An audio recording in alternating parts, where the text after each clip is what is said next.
चला तर मंडळी, घाई गडबडीत पटकन होणारे तिळगुळाचे लाडू करूयात. तुम्ही बघू शकता किती छान झालेत. 1 वाटी शेंगदाणे छान असे भाजून घ्यायचे आहेत. त्यानंतर 1 वाटी पांढरे तीळ छान अशी भाजून घेऊयात.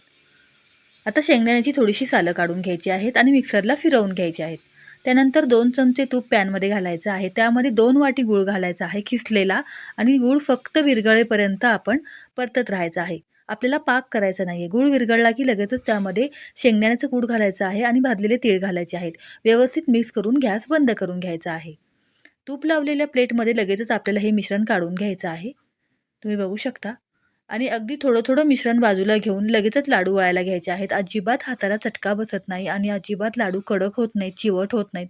अतिशय छान असे लाडू होतात. दात नाहीत ते सुद्धा खाऊ शकतात. तुम्ही बघू शकता अगदी पटपट हे लाडू आपले वळले जात आहेत. अगदी पटकन होणारे, अजिबात कडक, चिवट न होणारे लाडू नक्की ट्राय करा. रेसिपी आवडल्यास लाईक करा. धन्यवाद.